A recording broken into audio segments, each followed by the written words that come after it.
dressing room thinking what a nice audience you were. And I suddenly realized why. No young people.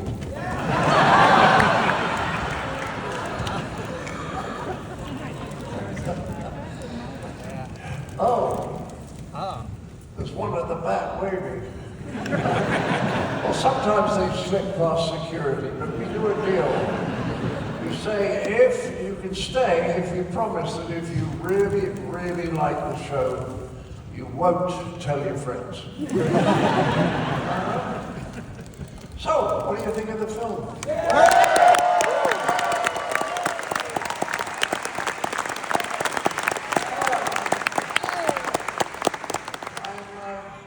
Still like it. Because I think it's overrated. I mean, it's very, very good up to about 40 minutes. It's pretty hilarious. No, I'll be serious. I don't know why I said 40. It's more than that. It's over an hour. It's really funny.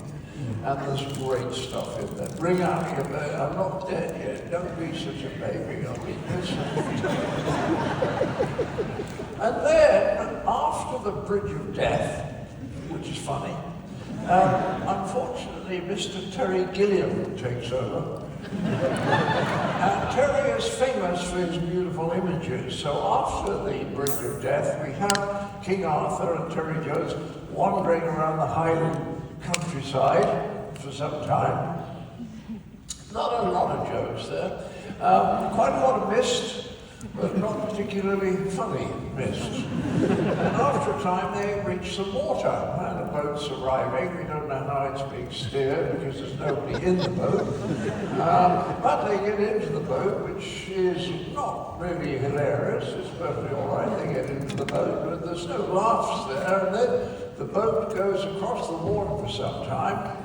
Again, not many laughs at that point. I think exactly none, as far as I remember. And then they arrive at the castle, and they run up the steps, and the tortoise there, and then there are 3 laughs, because he shouts smooth things at them and pours shit on them, you know? And then they come down, and they walk back to the shore, they trudge back through the shore, through water, which previously meant that they had to take a boat. I think the water level has dropped very sharply, very quickly. And then they turn around and there's an army there. Now there's been no mention of this army at any point in the film. It just happened to be lying around. And Arthur says charge, and the army charges, not the castle, because they're the other side of the water and they need a boat for that, so they're charging the water. And then a police car arrives. It's terrible.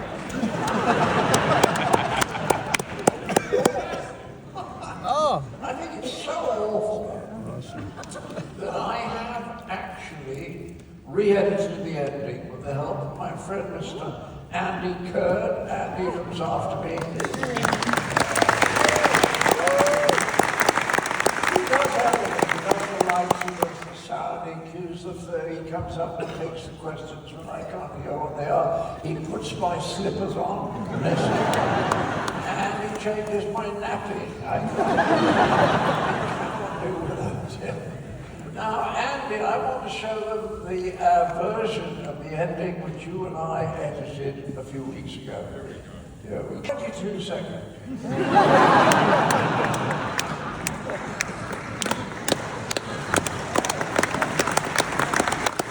Anybody miss any of it? Any completely hilarious bits of boats sailing over water or anything like that we should have kept in? Thank you. I think I made my point. So, what are we going to do, Andy? Well, we are... Oh, can you guys hear me? No. No. Am I on? Am I not on? Well, it's your responsibility to sing it. I'm switched on here. Let me get the handhelds. John, tell a joke. All right, I'll tell a joke. Here's a joke. I'm very proud of this joke because it's a joke about quantum physics. And you You don't get a lot of quantum physics jokes in the average stand-up, do you? You know, Dave Chappelle hasn't done quantum physics jokes for some time. And it's about the most extraordinary figure in quantum physics, who was Niels Bohr. He was an extraordinary, there's a Dane in the audience. He's an extraordinary Danish physicist of quite astonishing brilliance. And he was the one who basically laid down the principles of quantum physics, which is known as the Copenhagen interpretation, because he was Danish. So he was having dinner one night with his friend, and when they finished, they walked out to the doorstep to say goodbye, and his friend looked up and saw a horseshoe nailed up over the front door for luck. And he said, Niels, you, the greatest physicist in the world, you're superstitious? And Niels said, no, I'm not superstitious at all, but apparently it works anyway.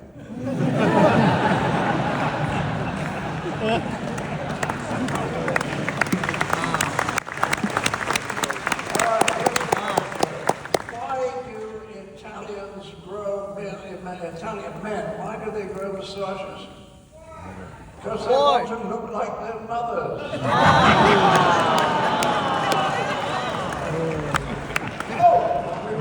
We're back. They can hear me now. Okay, guys, so in a few minutes we're going to ask you to line up. We've placed a couple of microphones out in the house. We're going to ask you guys to line up behind them, and we'll be ready to take questions from you guys in a few minutes, okay? So whilst you're thinking of them, I'm going to ask John a couple of questions of my own. Okay. Okay? Yeah. Starting with, other than the ending, is there any other part of the film that you don't like? Three-headed giant.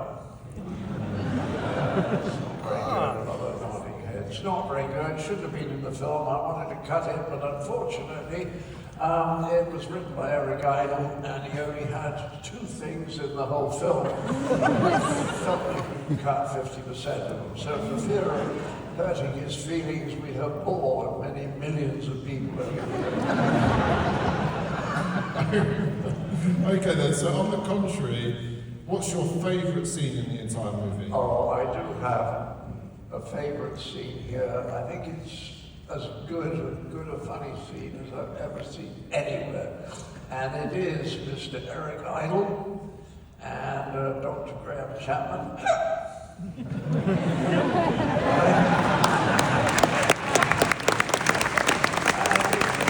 Michael Palin is trying to explain to these two guards that he doesn't want them to let his son leave the room, and they just don't get it. And I think it's wonderfully funny that he played. And what I love about it, if you think about it for a moment, there's no cuts in it. There's no close-ups or two shots. Terry Jones just put the camera there and let them be funny for 2 minutes and 20 seconds without a cut. And I do wish we could have more of that with comedy. If you go back to the great comedians, go back to Charlie Chaplin or the Marx Brothers or W.C. Fields or Harold Lloyd, you don't have lots of cutting. You just have the camera there and a great comedian being funny. But you can't do it these days, you see, because it means that the director has basically got to know what they're doing. And in the era of comedy, such directors are thin on the ground. Now, I was very lucky when I made Fish Called Wanda. That was got an Academy Award for direction, that did. And Charlie Crichton, who was 77 years of age when we made the film, he had been a cutter, as he called it, a film editor for 14 years before he directed. So when he had a scene, he kind of knew up there how he was going to shoot it and cut it. So he would just shoot that stuff, and you'd finish at 5:45 and have a nice dinner. But what happens now is they shoot everything from every angle, endless number of takes. And by the time you finish at 10:45, you are completely zonked. and all the joy has gone out of it. But the director has covered everything. There's lots of footage, which is what the producers want, because the producers want lots of footage so that when they fire the director, they can come in with all that footage and totally fuck it up. If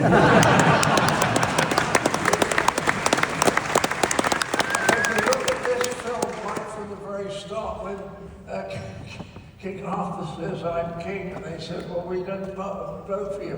All that shot in a wider shot, there's no, and it isn't necessary.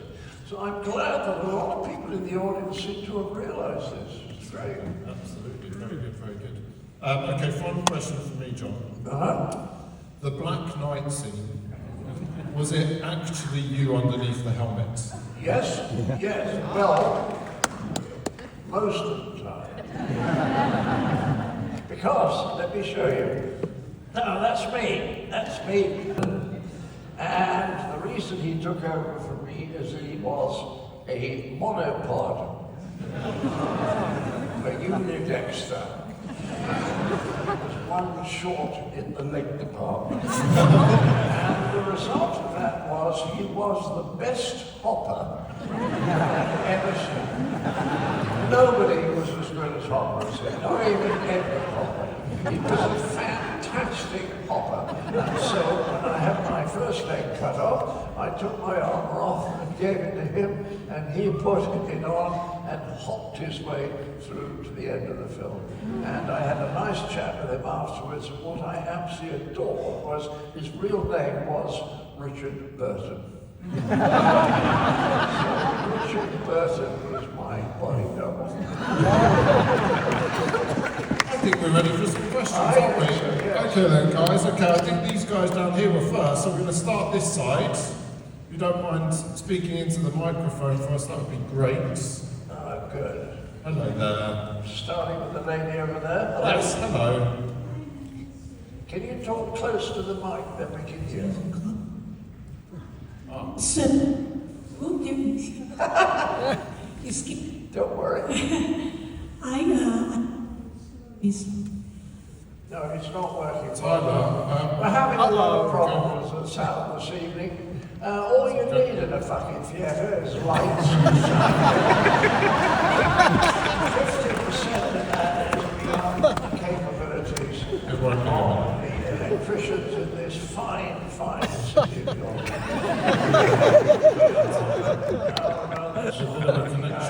Well, let me think of another joke. Why do the French have so many civil wars?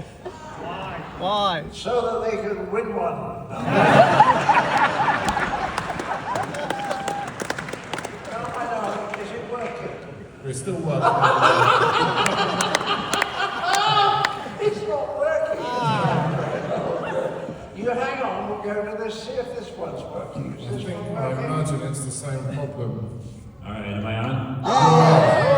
Okay, John, thank you for making me laugh my whole life. For starters, I gotta say that. Say anything nice. And I will also say, for my money, both of the Python movies were underrated by those folks. Number one, Life of Brian, as far as I'm concerned. My question is this. I gather from what you said earlier that you believe Life of Brian was a lot better than the Holy Grail. So I'm curious what you learned, you and the other Pythons learned from the Holy Grail that carried over to Life of Brian and helps you make that even better. Good question. Yeah, very good question. We learned a bit about how to construct the plot of a life. Because when you look at Holy Grail, there's some hilarious scenes where they're just sort of linked by nothing much at all. Linked by King Arthur moving from one location to another where something else funny happened. And I think the thing I enjoy doing most in my life is writing plots. I think if you can get a really clever plot that surprises people, but it doesn't cheat. You lay stuff in early on, which comes up again later, and I really love doing that. And I think that that's what I'm quite good at now. But when we were doing Life of Brian, you see, I tell you what happened. It just shows how random creativity is. You can't control it. You can't order it about. Creativity sometimes happens when the circumstances are right. So we're having lunch with a journalist in London, and we've just made this film. It's just come out. And the journalist said, well, this has been a great success. What are you going to do next? And of course, being Python, we hadn't discussed it because we were hopeless. But Eric said, well, we're going to do a comedy set in the Holy Land at the time of Christ, and it's going to be called Jesus Christ, Lust for Glory.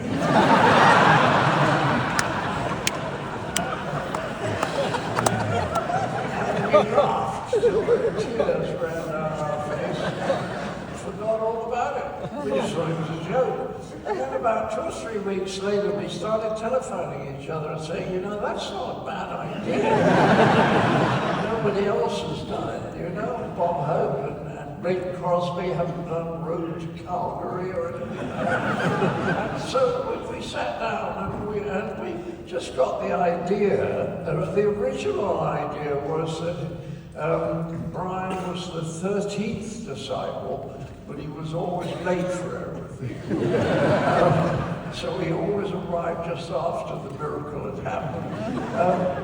But then we thought, no, this is someone who's born in the next manger, in the next stable, but people think he's a Messiah. And once we got this idea, the joke was not, as some people said, we weren't making fun of religion, but we were making fun of the way that some people, how can I say, enact their support for a religion. I mean, the classic example, which is kind of undeniable, is that Christ's teaching, which is a very beautiful thing, is about humility and poverty and tolerance. And yet the largest organized church propagating these ideas is the Catholic Church, which is very rich, very, very powerful, and very authoritarian. So, there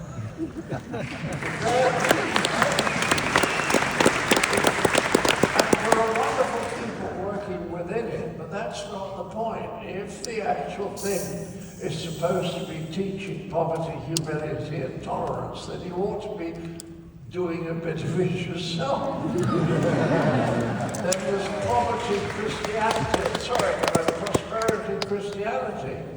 You know, which they say, well, if you pray fervently enough, God will give you money. I mean, that is not what Jesus' teaching was about.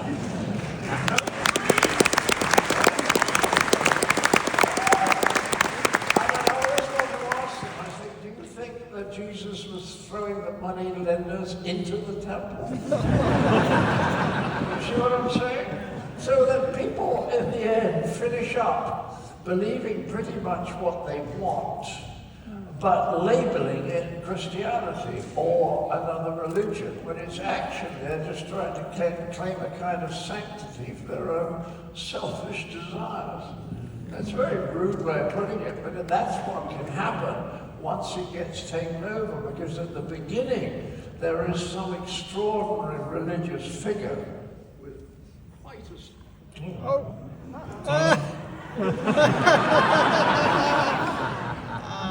quite a lot of spiritual intelligence and energy which we wouldn't normally understand. And the people surrounding him see something there that's completely special and want to help him to get these ideas across. And that goes on for 2 or 3 generations, and then you find that people are joining because there's a good dental plan. You see what I mean? Or they can eat well if they're in an abbey, you know? And you get people, therefore, joining the church who are not as spiritually advanced as the founder of the religion and are therefore claiming his sanctity while putting forward totally ordinary, selfish, egotistical plans. You see what I mean? So that's what we're doing.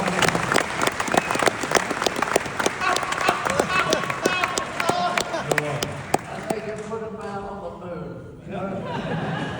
I'll tell you what, I think whilst we're, I'll tell you what, why don't I lend you my microphone? Here we go. Here we go. Because you were first. Can you believe this? There we go. Is it any surprise that America is in the state it's in?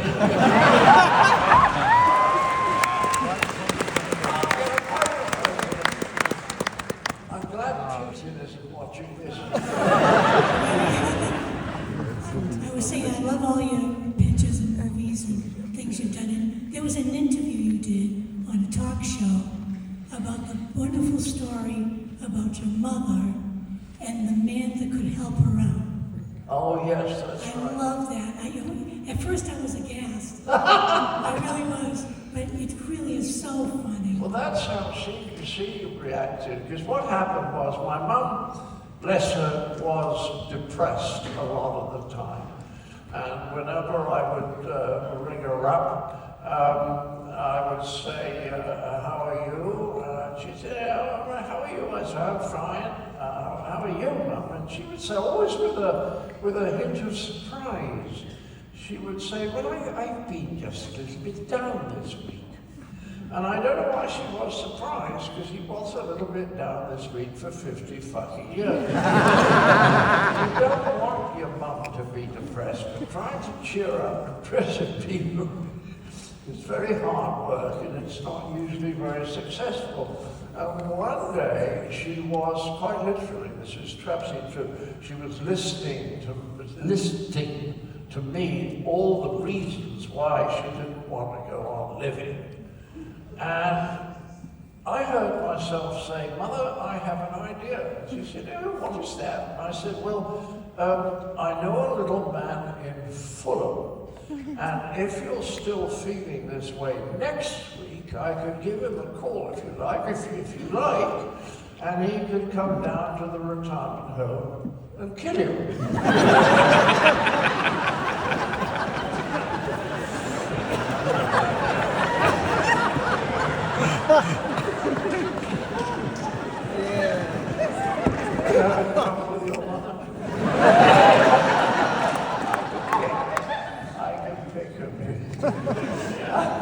And there was this startled silence. Then, bless her, she cackled with laughter. Because she did have a very black sense of humor. And from then on, if she said to me she was depressed, I'd listen for a couple of minutes, and then I'd say, so, should I call the little man in front of me? And she'd say, oh, no. She'd say, no, I've got a sherry party this week. I don't miss that. By using this black humor, I could lift her out of her depression. And I loved her for that, and I could go on about it, because the other thing was, because she was depressed, she was always worried, and so she was only really interested in anything that was about less than 10 feet away from her. She would, I would say to her, you know, is everything all right? And she would say, oh yes, and then go on being depressed.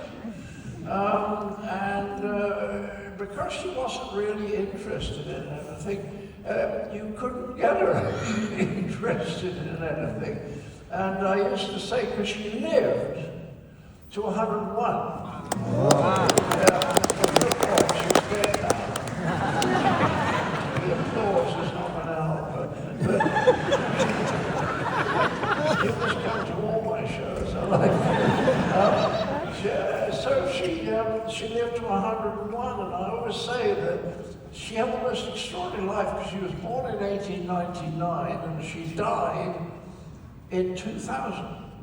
So that her life spanned the entire 20th century, from the assassination of Archduke Ferdinand in Sarajevo through the First World War, and then the Great Depression, the rise of Hitler and Stalin, the Second World War, the space age, the Cold War, the institution of Israel. She lived through it all without really noticing any of it.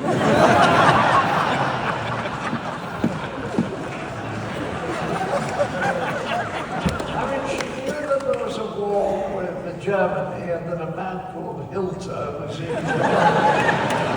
She was more interested in whether to serve tea at 4 o'clock or 4:30. Entirely without any curiosity. She said to me once, she said, who was Mary, Queen of Scots? And I said, oh, she was a Scottish darts player who was killed in the Blitz.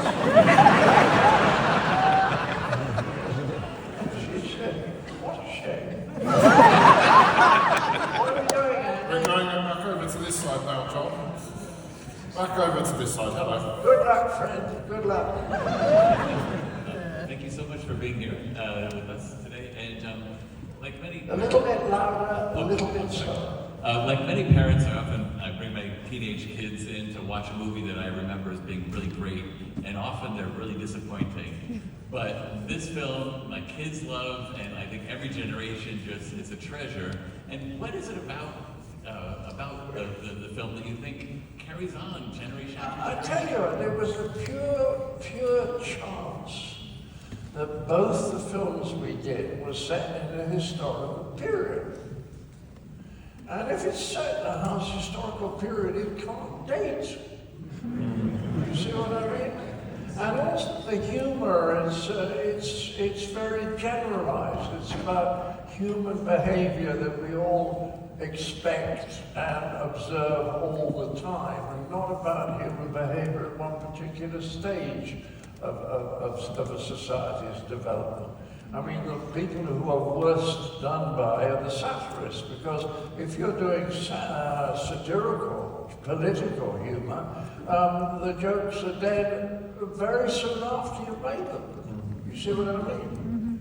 It's old hat. It doesn't apply anymore because circumstances have changed. But we were very lucky to hit upon that, and we didn't realize what we were doing.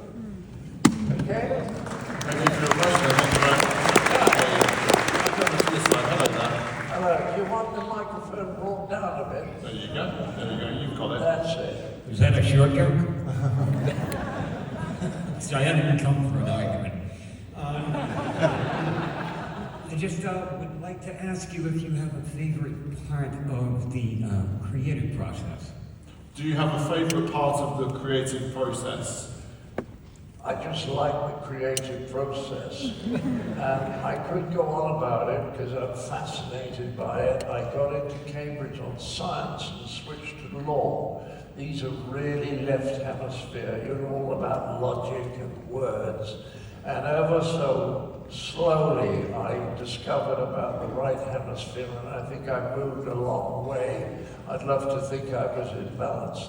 There is a book by a man called Ian, spelled the Scottish way, which is I-A-I-N, McGilchrist. And it's got a terrible title, The Emissary and the Master and His Emissary. But it's about the two hemispheres of the brain, and I was only in touch with my left hemisphere. But when I got to Cambridge, I discovered I could write things on a blank sheet of paper that would make people laugh. And I suddenly realized that was creative. I had no idea I had any creative ability at all, because nobody at school had ever spotted anything I did that was unusual. And so I began to study the process, and I discovered that if I worked hard on something in the evening and couldn't come up with a good ending for a sketch, in the morning when I made a cup of coffee and I sat down and I started to look at it, and within 90 seconds I would have the answer. I kind of think, well, where did that come from? And I realized that my brain, my unconscious, must have been working on it during the night. Now, this is not something that anyone tells us when we're in school. They don't know anything about this, which is extraordinary, because there's nothing that's more important in the world of business than innovation. And how do you have innovation? It's my understanding how to increase your creativity, and the key to it all is you just have to be able to play with ideas, to play with them, almost in a childlike way. You just sit down, you get somewhere quiet, because interruptions are a nightmare.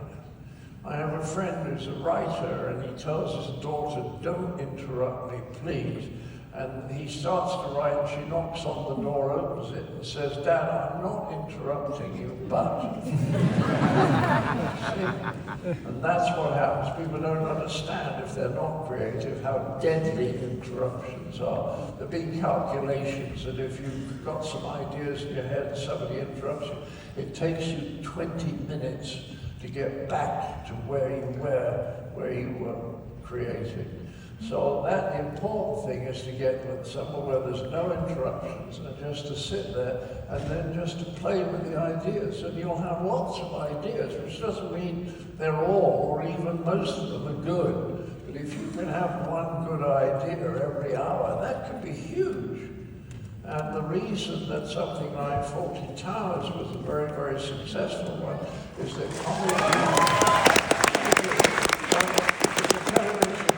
sitcom that I do in England, and we used to spend 6 weeks writing each episode, because we would sit there for a long time and then get an idea, and then we'd sit there for another long time and get another idea, and after 2.5 weeks we had a lot of ideas. We had 10 funny ideas for the episode instead of 2. And that's why it was so good. There was nothing clever about it. It was just allowing yourself to have the time to let the unconscious throw out these ideas when you play with them. Okay? Thank you very much for the question. Greetings and salutations, Sir John Cleese. Thank you. This is the 3rd time you've taken my money, and I'm glad to give it. I had read in the past, and tell me if this is the truth or not, you and the staff sat in a movie theater and watched this when it first came out, and the crowd was completely quiet, and then there was a standing ovation. That true, and what was that feeling like for you and the crew? I'm not sure which of 2 things you said. So was it true that you and the team sat in a movie theatre and watched this when it first came out, and it was silent until the end? Well, no, but it's. I know the story you're talking about, and it was the very first film that we ever did, which was called "And Now for Something Completely Different." It simply consisted of the best sketches from the first series and a half of the television show. And the most extraordinary thing, I learned so much from this, what I was talking about, plots in movie and their importance. We sat there, and to our absolute delight, the first 45 minutes was very successful. Laughter, and then it went quiet for about half an hour, and then it picked up at the end. And we thought, okay, so we then moved all of the stuff that had not got much laughter, in fact really hadn't got any at all, and we put that at the start, and put the stuff that had made them laugh so much at the start back in the middle, and we ran the movie again, and they roared with laughter for 45 minutes, and then they stopped laughing. You see how astounding that was? You know, me crazy. We did it again, and again the first bit. So what you realize is that after 45 minutes, you have to have a plot to take people's interest further on. You can do sketches for 35, 40 minutes, but then they want a story. And once I realized that, it was a total revelation. And the interesting thing is to try and get the story that runs the whole way through, so that in each scene, something happens that moves the story forward. And it's not what people can't do when they start, and it's the one thing I've got better at. which is figuring out, always having a plot so that the next scene moves it on, and the audience is always thinking, what comes next? And you can't do that if it's just sketches that are self-contained. Okay? Thank you for your question. Thank you very much. I really appreciate how you bring other people together with one movie and all the pop culture moments, and also your film Rat Race. That one is like a hidden gem for me, because when my grandpa, when he showed me it, he could not stop laughing. So now we bond together with that movie. So one question was what your, I know this isn't related to Monty Python, but what your favorite moment in Rat Race was. What was your favourite moment from Rat Race? So much of it is so funny. And Rowan Atkinson is as funny as anything I've ever seen. Seth Green. Everything that doesn't have Whoopi Goldberg in it is hilarious. You were talking about laughter bringing people together, aren't you? And that's, you see, this is what I've come to see over the years. When I started, because I was left brain, I just thought of comedy as it's a kind of an extra, an add-on. It's a little bit of a luxury. And then I began to realize that it's much more than that. And I'll tell you a story which isn't funny, but I think you'll find it interesting. I went to a film festival in Sarajevo, in Bosnia. And during the early 90s, when Yugoslavia was breaking up into Croatia and then Serbia and Bosnia, there were awful things going on. And when I got to Sarajevo, I found that it was a town, not a huge one, a town in a valley. And during the early 90s, they had 4 years of the Serbs up in the hills lobbing shells down on them and shooting them as they crossed the street. People up there, snipers, shooting. And I said to them, how do you get through 4 years of that? And they told me something I never forgot. They said, we got an underground car park, we turned it into a cinema. And we used to go there in the evening after dark when you could cross the street, and we would all sit there and laugh at comedy. And I was very proud, a lot of it was Monty Python. And I said, they said, we felt much better afterwards. And I said, but nothing had changed. And they said, no, but somehow the experience of laughing with all our friends enabled us to deal with that awful situation better. And then I started doing Comic Cons where you sign and you meet people, and they started saying strange things. I mean, people say, thanks for making me laugh for 40 years. Well, I expect that, but I love it. You know, I love if you made someone laugh, you feel good. But these people would say things to me like, thank you for helping me through difficult times. And I suddenly thought, what's going on here? And I began to realize that when we laugh, like they did in Sarajevo, it somehow lifts us up here to a place that's more able to deal with difficulties. It's the Buddhist. I was talking to Buddhists about it, and Andy was making a documentary, and they were just saying it's a way of reframing the situation so that it's not the way that and that, if you do that with laughter, that's an extraordinary thing. But Andy, when we were in Sweden earlier this year, we got several people writing in after the show. And I wanted to read out, if I touch this, it'll go wrong. This is someone in Malmo, it's a man. He said, just before I left home earlier this evening, my blood pressure was 180 over 104, the highest I've ever had. After the show and all the laughter, It was 146/94, the lowest in a long time. Now that's the result of sitting in an audience and laughing. Is that extraordinary? And I don't think any doctors.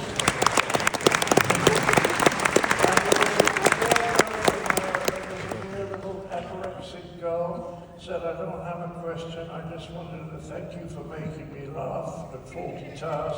When I was 16, I was very sick and depressed with anorexia, had no wish to live, but I started watching old movies and television and started wanting to live again.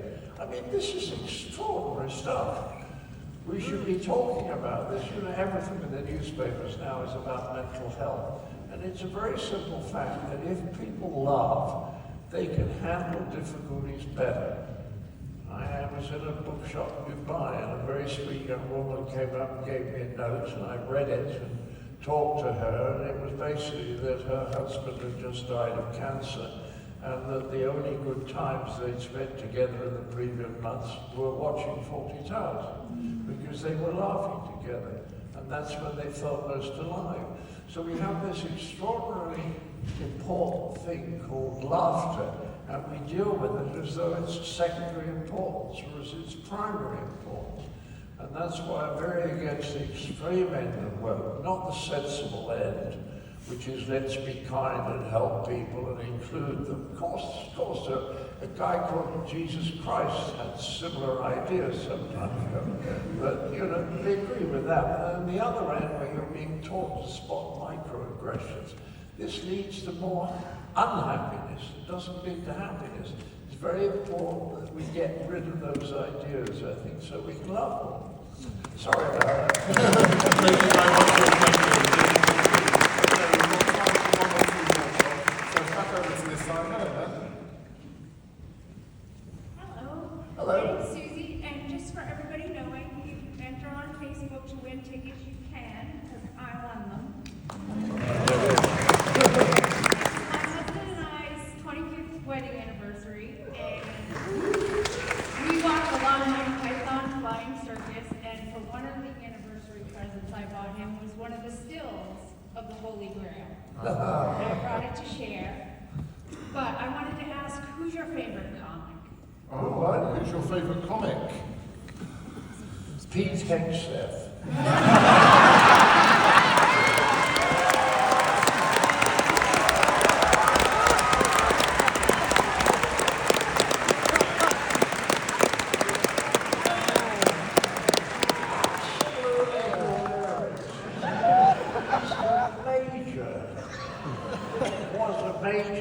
And yet he calls the top generals from all over the world to come and hear him tell them what a military mindset should be.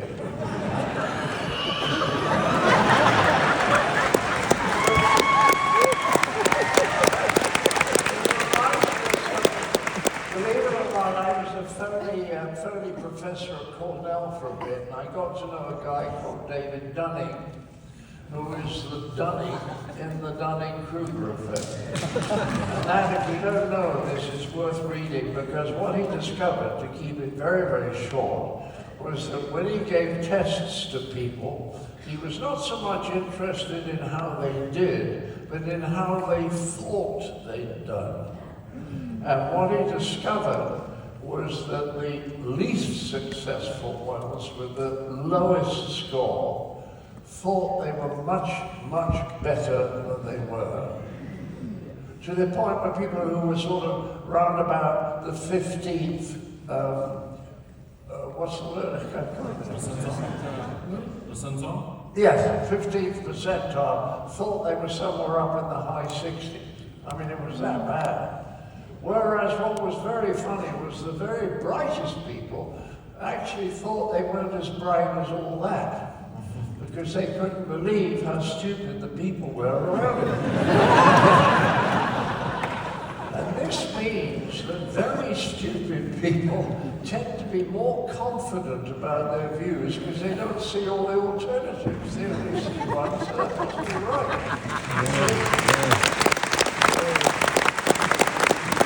The reason that lands us in the trouble that it does is that you see very confident people speaking very confident, and it's suddenly saying, they must be pretty stupid. You actually think that if they're that confident, they must know what they're talking about. That's why nothing will ever work properly. Thank you very much for your question. We have time for one more on this side. Hello there. Hello. Hi, I'm Alex. My mom made sure to indoctrinate me with Monty Python from a young age, so I've been a fan for a while. I actually played all of Monty Python and the Holy Grail on my 20th birthday, so just imagine a bunch of like drunk teenagers just watching Monty Python and the Holy Grail together. That's kind of what my 20th birthday was. But anyway, I was wondering, with the scene with Zoot, I imagine like that was very taboo, because I mean, I imagine the 70s as just being like, I don't want to say the dark ages because I feel like that's insulting, but you know, it's a while ago for me.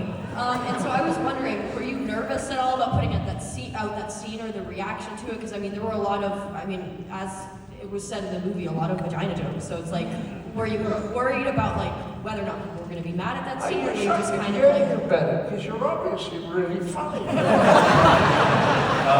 I got to consult him. You know, I'm 86. I'm nearly dead. I'm very. So she's asking, were you guys nervous, particularly at the scene with Sir Galahad on Zoot, because of all of the sexual humour, all of the Which one? The scene with Zoot and all Sir Galahad in the castle. Yeah, I don't remember much anxiety about that scene, but that was probably seriously it wasn't. I wasn't in it. You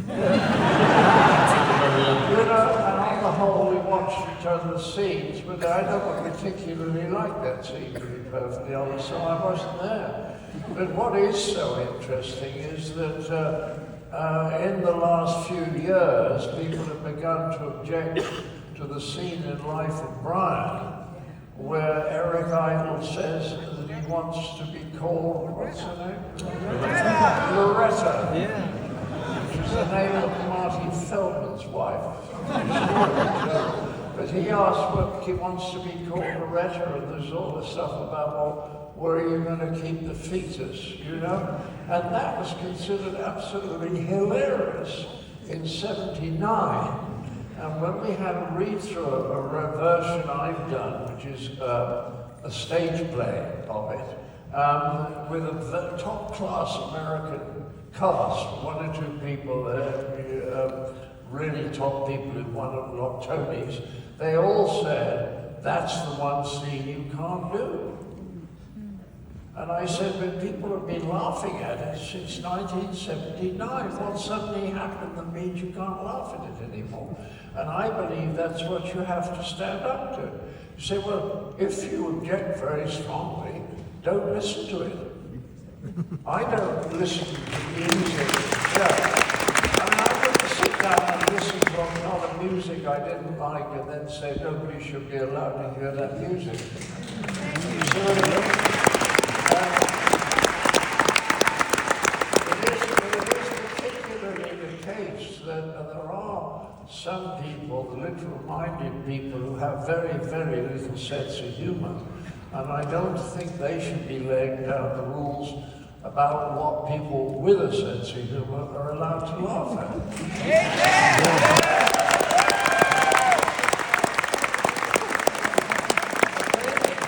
Thank you very much for your question. I'm afraid that's all the questions we have time for tonight. But if you didn't ask your question, we're publishing an email address and you can send us your questions directly to us.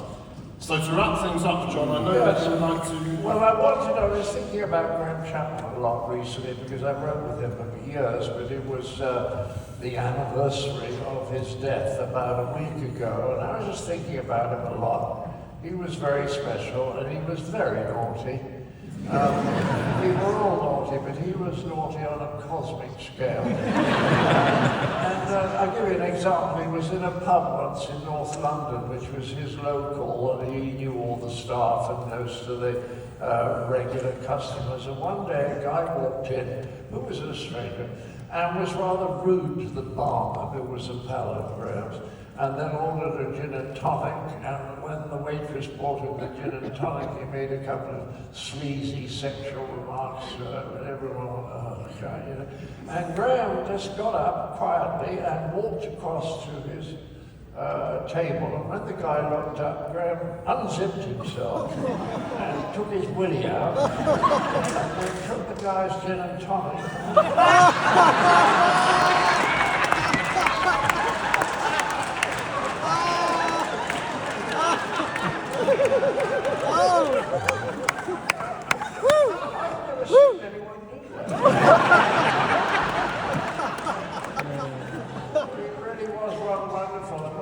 The dear guy died. I was there, Michael Palin was there, Peter Cook was there in the hospital. And he passed away, and then shortly afterwards we had the memorial service, and they said, well, would you speak first, because you've always written with him? And I said, well, I'll try to. And then I was sweating blood about what am I going to say? And I suddenly thought, well, I should say something very naughty. Because he would approve of that. So I sat down and I wrote this speech. That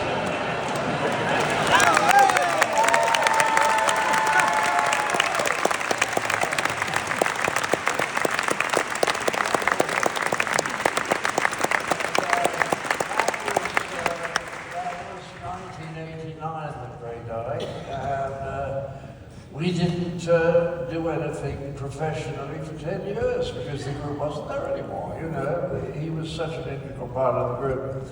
But after 10 years, we met socially, just didn't do anything professionally. We got an invitation to go to the Aspen Comedy Festival.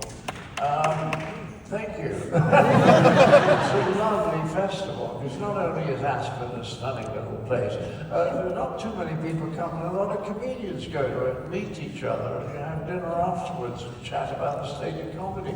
So we wanted to go, but how can we go without Graham? And somebody said, well, let's have a 6'4" cutout plywood of him made and carry it around with us. And then Terry Jones had a wonderful idea, and he called Graham's boyfriend, David Sherlock, and he said, David, we've been invited to the Aspen Comedy Festival. Can we take Graham?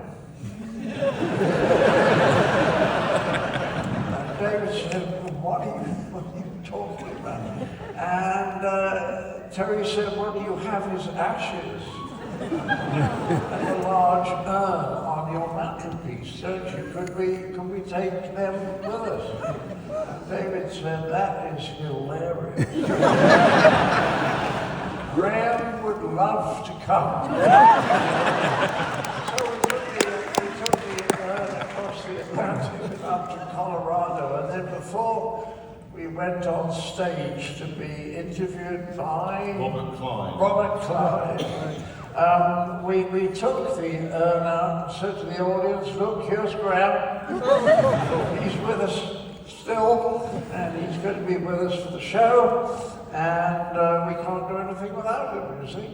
And then the show started, and after a time, Robert Klein asked me this question. John, it wasn't, you weren't completely confident right off the bat, were you? Well, I had a very strange experience on our stage tour. I'm sure they all remember it differently, but I remember we started off in Brighton, we worked our way to the Midlands, and we were doing a show in Bristol, and we were doing a matinee there, and for some extraordinary reason, the audience just didn't laugh. And after about...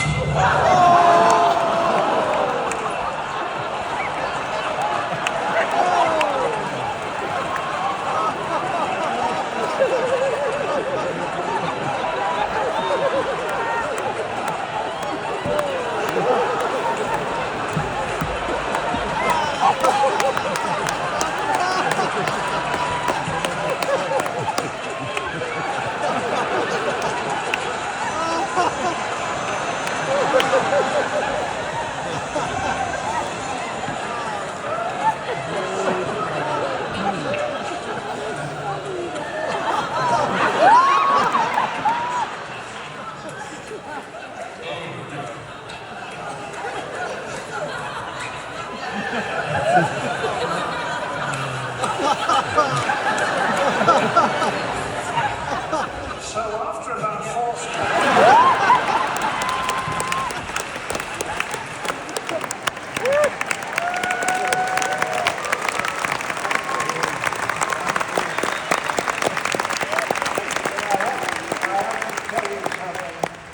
After the show, Eric Idle said to me, "That was the biggest laugh Graham ever got." And he tasted a bit like chicken. Well, ladies and gentlemen, thank you very much for having us this evening. Thank you for your lovely audience. Let's give it up one more time to Mr. John Cleese.